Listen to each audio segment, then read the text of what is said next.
Welcome to our digital platform Lucky Institute of Professional Studies. Today we will discuss about the chapter radioactivity. It is the part of BSc final year. The paper is nuclear physics. Before going to describe the radioactivity, I would like to introduce about nuclear physics. Nuclear physics is a branch of physics that deals with nuclear phenomena related to the nucleus, like nuclear fusion,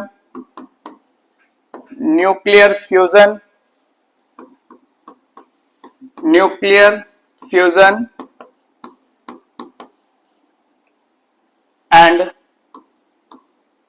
radioactivity.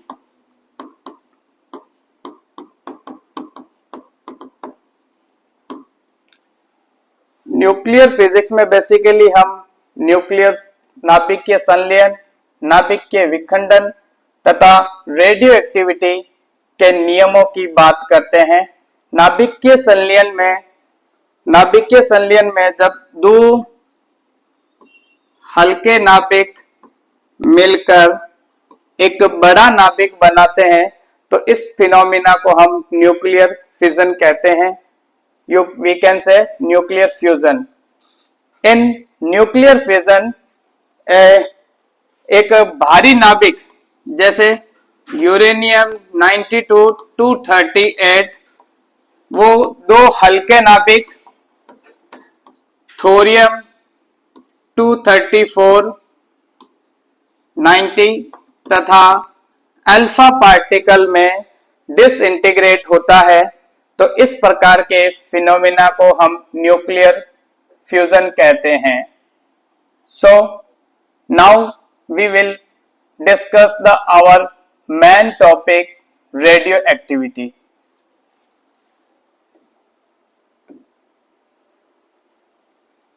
These are the outlines of our topic radioactivity. It suggests when the radioactivity is discovered. Point 1 suggests कि radioactivity की जो नियम है उसकी खोज कब हुई, radioactivity क्या होती है, क्यों कुछ नाभिक रेडियोएक्टिविटी को शो करते हैं। इस नेचर में बहुत सारे एटम्स ऐसे हैं, नाभिक ऐसे हैं जो रेडियोएक्टिव सक्रियता को दर्शाते हैं और किस प्रकार से दर्शाते हैं, और जब ये रेडियोएक्टिविटी सक्रियता को दर्शाते हैं तो उसको हम किस प्रकार से लिख सकते हैं और क्या इनके जो नियम है, इन नियमों को हम कहते हैं law of radioactivity. So we will first of all we describe the radioactivity. The following diagram represent the nuclear fusion.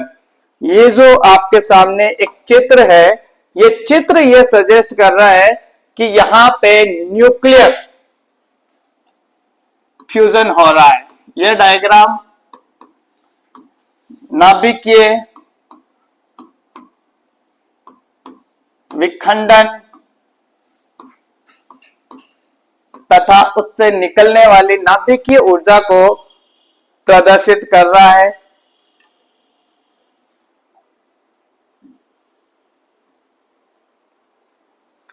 Radio activity की डिस्कवरी से पहले 1988 में, in 1888 madam Curie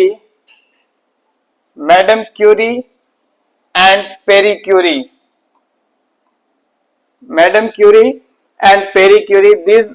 these two guys are husband wife, Madame Curie and Pierre Curie. This discovered the polonium and radium. इन्होंने 1898 में polonium एवं radium की discovery की, और ये जो डिस्कवरी है आगे चल के रेडियो एक्टिविटी की राह में एक मील का पत्थर साबित हुई। मतलब one of the basic building blocks of radioactivity is the discovery of radium and polonium. ये जो बेसिकली इन्होंने जब रेडियम की खोज की तो इन्होंने ये ऑब्जर्व किया कि जो रेडियम जो होता है बेटा बेसिकली जब उस पर लाइट इल्यूमिनेट करती है तो उसमें से एक रेडिएशन निकलती है। वो रात्रि के समय अगर अपन नोटिस करें तो उसमें से एक रंगीन फ्लोरोसेंस की तरह रेडिएशन है वो इमिट होती हुई नजर आ रही थी। इनिशियल केस में जब मैडम क्यूरी और पेरी क्यूरी ने ये डिस्कवर किया तो उन्होंने ये पाया कि ये जो इसमें से जो रेडिएशन निकल रही है बेसिकली वो जो रेडिएशन है वो रेडिएशन है गामा रे। गामा रे कोई भी एक एटम या न्यूक्लियाई कब शो करता है, जब वो न्यूक्लियाई रेडियो एक्टिविटी के बाद भी रेडियो एक्टिविटी दर्शाने के बाद भी वो अगर न्यूक्लियाई एक्साइटेड स्टेट में रहता है, एक्साइटेड स्टेट में रहता है तो ग्राउंड स्टेट में मूव करने के लिए कुछ रेडिएशन है वो इमिट करता है। With the emission of that radiation नाभिक nuclei get de excited from excited state to ground state. इस तरीके से रेडियम और पोलोनियम की जो डिस्कवरी हुई जो कि गामा रे को लिबरेट कर रहे थे। ये गामा रे बेसिकली एक ईएम वेव, गामा रे जो है बेटा वो बेसिकली एक ईएम वेव है, इलेक्ट्रोमैग्नेटिक वेव है। और जब भी ये किसी एक एटम में से किसी भी एक न्यूक्लियाई में से, एटम की जब हम बात कर रहे हैं means basically we are discussing about the atomic nuclei, हम इसमें एटॉमिक न्यूक्लियाई की बात कर रहे हैं। जैसे यूरेनियम 92 238, तो यूरेनियम का जो नाभिक है या इसका जो रेडियम का जो नाभिक है उस नाभिक में से गामा रेडिएशन है वो इमिट हो रही थी, जो ये सजेस्ट कर रहा था कि different of radio activity process के बाद भी वो जो रेडियम है वो अभी भी ग्राउंड स्टेट में नहीं है। मींस वो जो उसका जो नाभिक है वो नाभिक उत्तेजित अवस्था में है और उसे ग्राउंड स्टेट में आने के लिए कुछ एनर्जी है वो रिलीज करनी पड़ेगी। तो वो जो जब ग्राउंड एक्साइटेड स्टेट से ग्राउंड स्टेट में आ रहा था तो उसमें उसने कुछ एनर्जी है वो रिलीज की और that energy is known as gamma ray और we can say gamma radiation. The other mode of emission may be beta particle, alpha particles, protons, electron capture, etc.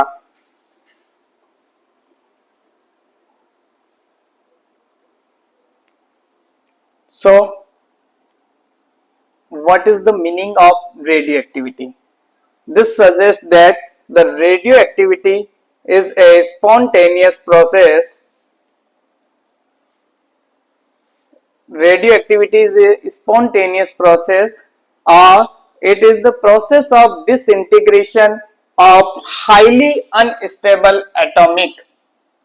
ये जो सजेशन है ये सजेस्ट कर रहा है कि हर कोई न्यूक्लियाई रेडियो एक्टिविटी शो नहीं करेगा, वही न्यूक्लियाई वही नाभिक इस नाभिक की सक्रियता को शो करेगा जो इस नेचर में हाईली अनस्टेबल होंगे, जैसे यूरेनियम, रेडियम, पोलोनियम। और ये जब न्यूक्लियाई जब हाईली अनस्टेबल है तो इनको स्टेबिलिटी प्राप्त करने के लिए ये दो या दो से अधिक सब एटॉमिक पार्टिकल्स में या छोटे छोटे एटम्स की फॉर्म में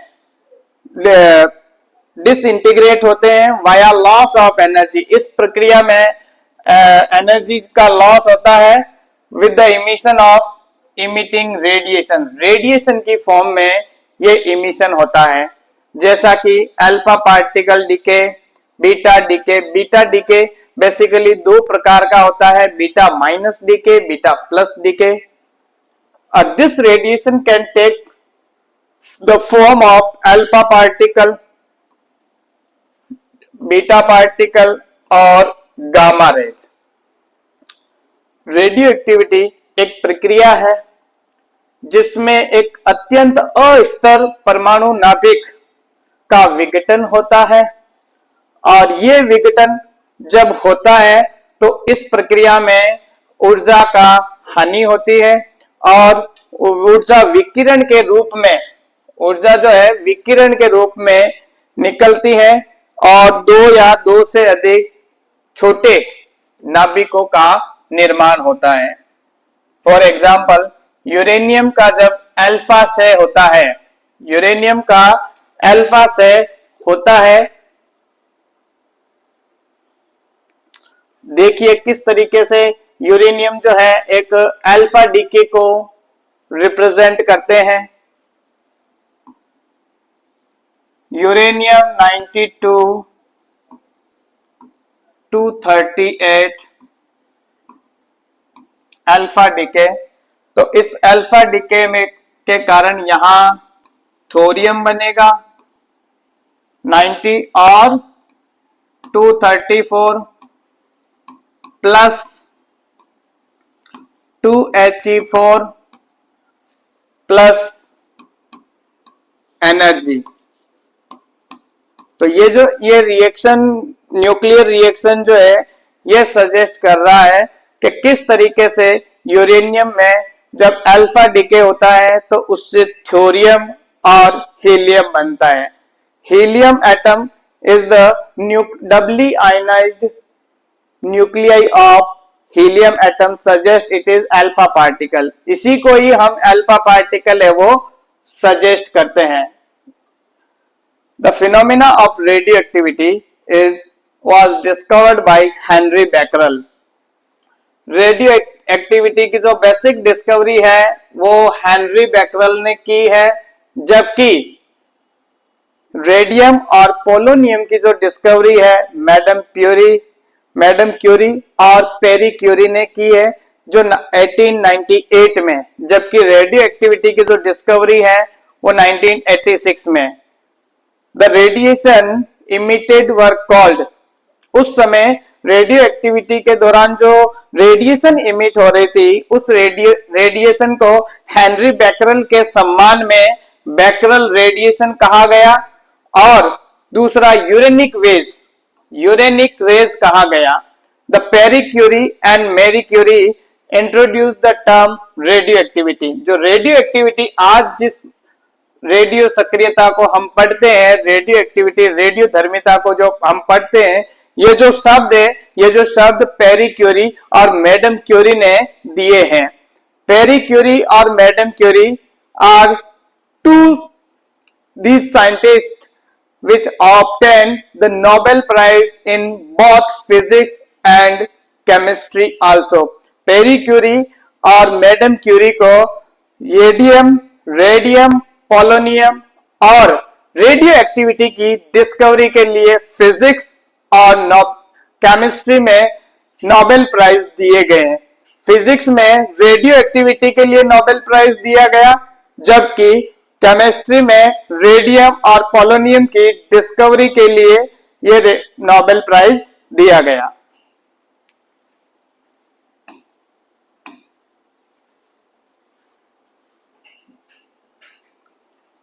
नेक्स्ट स्लाइड रिप्रेजेंट वाई। यह सजेस्ट कर रहा है कि क्यों कोई एक नाभिक रेडियो एक्टिविटी को शो करता है। हर एक नाभिक रेडियो एक्टिविटी या रेडियो धर्मिता को प्रदर्शित नहीं करता है। इस पीरियोडिक टेबल में वही नाभिक रेडियो धर्मिता को प्रदर्शित करते हैं जो इस नेचर में हाईली अनस्टेबल होते हैं। तो उनका एक अपने एग्जाम्पल देखा था यूरेनियम जो है वो इस नेचर में अनस्टेबल न्यूक्लियाई है। इसके अलावा thorium, radium, polonium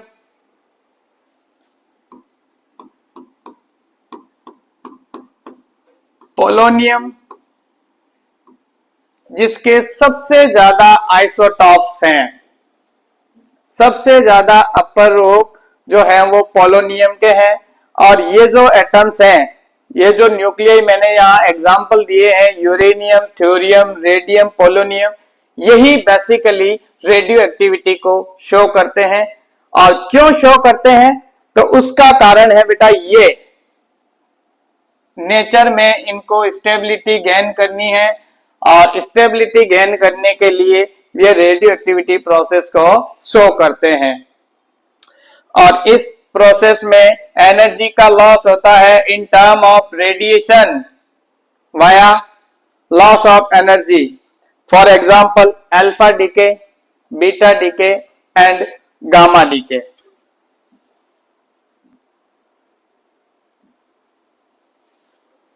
law of radioactivity, law of radioactivity की सहायता से हम किसी भी एक नाभिक के अर्ध आयु काल को डिस्क्राइब कर सकते हैं, उसका अर्ध आयु काल निकाल सकते हैं, मध्य आयु काल निकाल सकते हैं, तथा उसकी जो फाइनल एज कितनी है उस एटम की जो ये रेडियो एक्टिविटी शो कर रहा है उसके बारे में हम जानकारी प्राप्त कर सकते हैं। तो लॉ ऑफ रेडियो एक्टिविटी को हम निम्नलिखित तरीके से डिस्क्राइब कर सकते हैं। यहां ये जो रेडियो एक्टिविटी है बेसिकली इसको हम डिस्क्राइब कर रहे हैं dN upon dt equals to R। यहां ये माइनस साइन ये सजेस्ट कर रहा है कि किसी भी एक रेडियो एक्टिव न्यूक्लियाई की जो एक्टिविटी है टाइम के रेस्पेक्ट में एक्सपोनेंशियली डिक्रीज होती है। जैसे ये n equals to n naught is the initial activity of radioactive substance at the time of observation. तो ये टाइम के रेस्पेक्ट में इसकी जो एक्टिविटी है वो एक्सपोनेंशियली डिके होती है।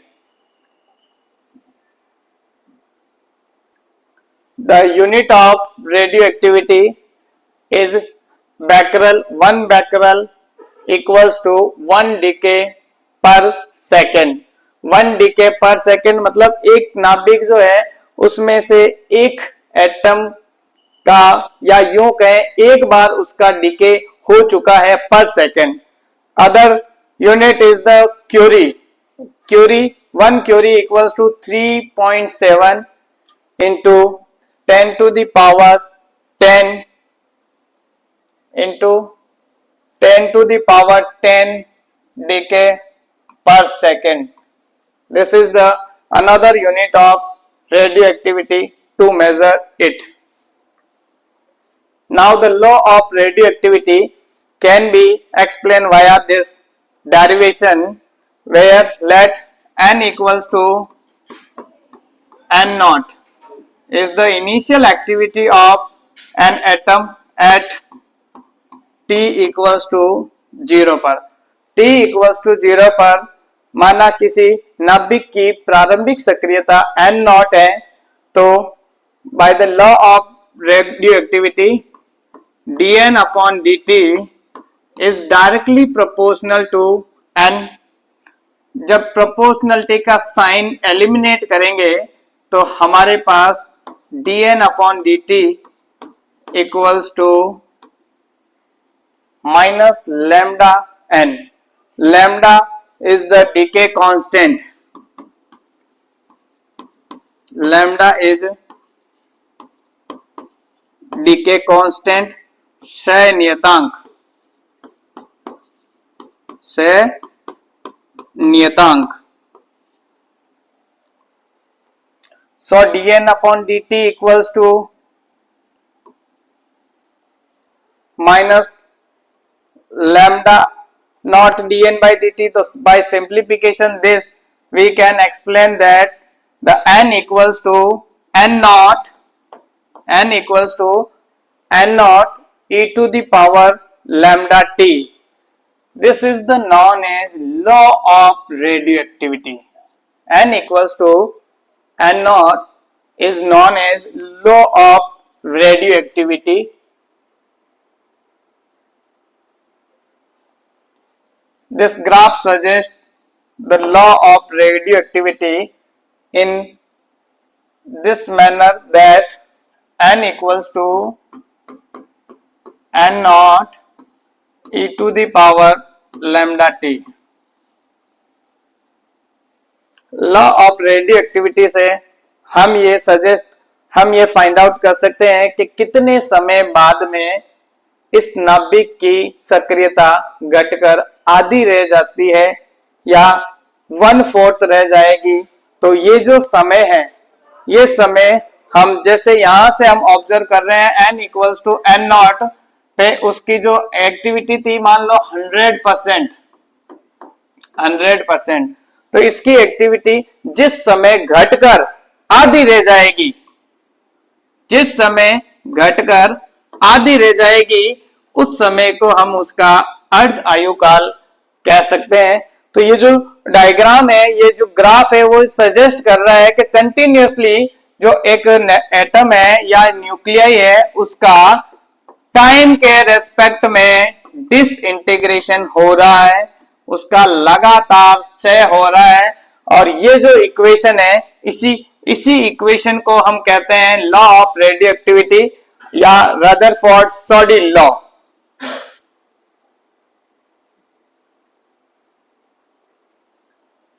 Now half life and mean life.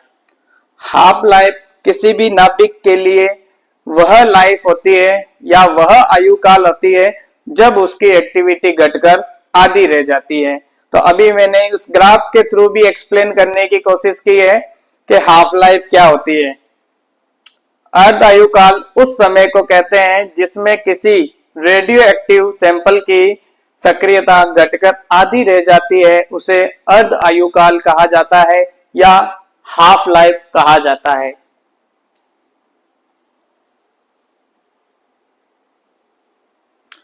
This is the formula of half life, that is T half life equals to 0.693 divided by lambda। T half life की सहायता से हम किसी सैंपल की आयु को डिस्क्राइब कर सकते हैं जब हमें उसका डीके कांस्टेंट दे रखा होता है। फॉर एग्जांपल देखिए,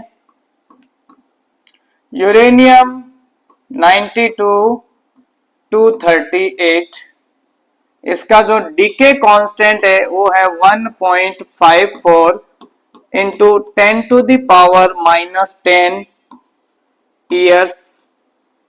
ये इसका डीके कांस्टेंट है पर DK.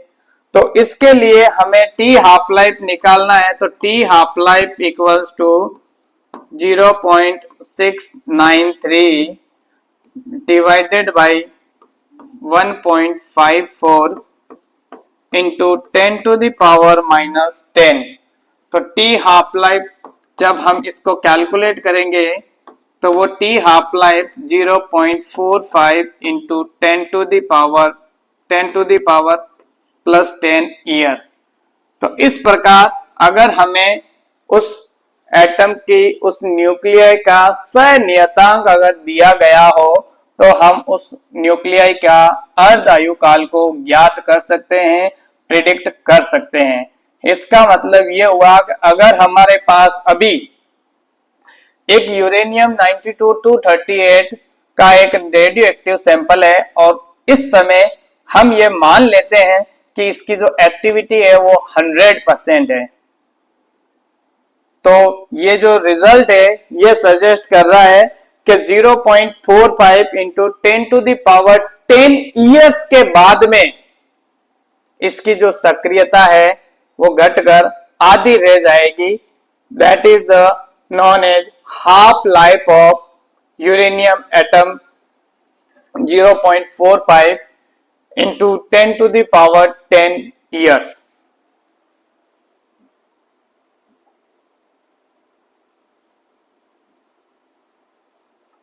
Now in this chapter we have learn about the phenomena of radioactivity. When the radioactivity is discovered, what is the physical significance of radioactivity? What is the physical significance of law of radioactivity, and how we can determine, yeah, how we can calculate the half-life of given radioactive nuclei in different way by calculating the mathematical formula n equals to n equals to n naught e to the power lambda t, n equals to n naught e to the power minus lambda t is the known as law of radioactivity, and T half life equals to 0.693 divided by lambda. तो आज के इस online lecture में हमने radio activity के बारे में पढ़ा। रेडियो एक्टिविटी क्या होती है, किस प्रकार से होती है, कब इसकी खोज हुई और इनके जो नियम है वो क्या है। That much only. For next class we will meet after some time. That much. That thank you. Have a nice day.